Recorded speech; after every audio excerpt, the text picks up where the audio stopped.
गुड़हल की पत्तियाँ पीली हो रही हैं या पत्तियों में छेद हो रहा है या फिर पौधे की पत्तियों में काले-काले डॉट्स हो रहे हैं, तो किस तरीके से आप अपने इस प्रॉब्लम का निवारण कर सकते हैं? किस तरीके से पत्तों को स्वस्थ बना कर के रख सकते हैं? आज के वीडियो में मैं आपको बताने वाली हूँ कि हिबिस्कस यानी गुड़हल के पौधे की जो पत्तियाँ हैं, वो किस तरीके से स्वस्थ नज़र आएँगी।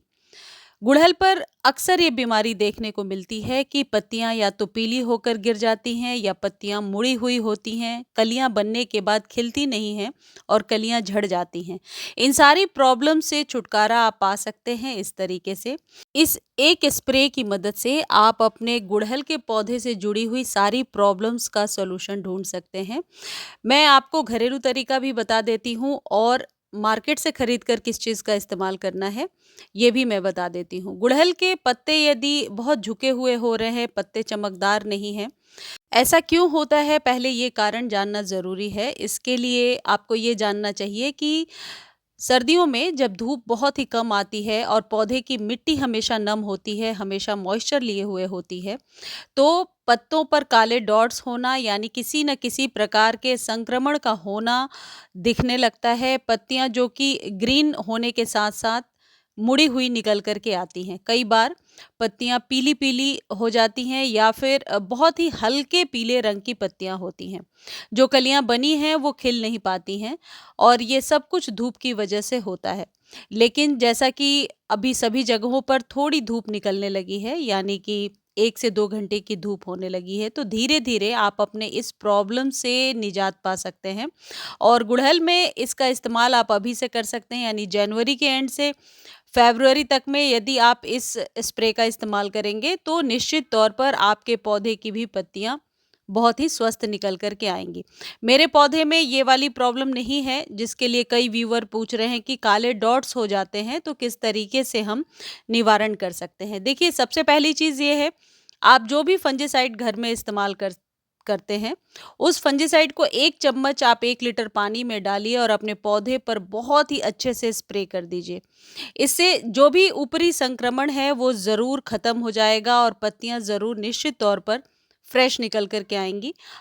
उसी पानी को आप जड़ों में भी डाल सकते हैं, जिससे कि यदि जड़ों में किसी भी प्रकार का संक्रमण है या उस वजह से आपके पौधे में मिलीबग्स या एफिड्स का अटैक हो रहा है, तो वो भी धीरे-धीरे ठीक हो जाएगा। देखिए, मेरे ये गुड़हल का पौधा है, लेकिन इसमें फ्रेश पत्तियाँ तो आ रही हैं, बट पत्तियाँ हमेशा झुकी हुई सी रहती हैं, पौधा फ्रेश नहीं दिख रहा है कभी भी। यदि ये वाली भी प्रॉब्लम है, तो आप इसी चीज़ का इस्तेमाल कीजिए। अब घरेलू नुस्खे की बात करें कि किस तरीके से, यदि हम फंगिसाइड का इस्तेमाल नहीं कर सकते हैं, तो घरेलू फंगिसाइड कैसे बना सकते हैं। सबसे पहली चीज़ आप ये कर सकते हैं कि 4 या 5 लौंग लेकर के आप पानी में उसे बॉयल कर लीजिए।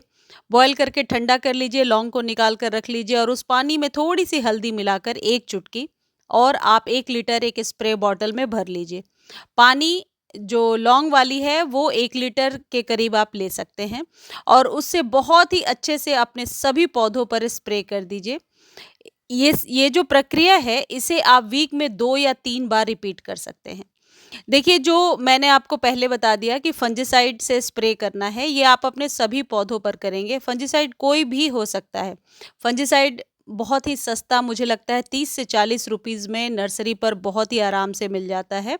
कोई कॉस्टली चीज़ नहीं है, लेकिन मिनटों में आप अपने पौधों को संक्रमण से बचा सकते हैं और सर्दियों में इसका इस्तेमाल, या यूँ कह सकते हैं कि साल में 2 बार, यानी कि बरसातों के समय और अभी जनवरी के एंड से लेकर फरवरी तक इसका इस्तेमाल करना बहुत ज़रूरी होता है। इसे आप अपने पौधे की ज़रूरत के हिसाब से 3 से 4 दिनों पर रिपीट कर सकते हैं। जो लौंग वाला पानी मैंने आपको बताया, वो वीक में 2-3 बार या जितनी बार भी आप चाहें इस्तेमाल कर सकते हैं। बहुत ही ऑर्गेनिक है, उसका कोई साइड इफ़ेक्ट नहीं है। जितने भी आपके पास पौधे हैं गुड़हल के साथ-साथ, जैसे कि ये कलेंचो का पौधा आप देख रहे हैं, इसके फूल इसलिए नहीं खिल पा रहे क्योंकि धूप बिल्कुल भी इसे नहीं मिल रही है। यदि कोई न्यू कटिंग आपने लगाया है, जैसे मैंने गुलाब की कटिंग लगाई है, तो उस पर निश्चित तौर पर आप इससे स्प्रे कीजिए, इसका रिज़ल्ट बहुत ही अच्छा देखने को मिलेगा। यानी कि पत्तियों के स्वस्थ रहने के साथ-साथ पौधे की ग्रोथ बढ़ाने में भी ये मदद करेगा।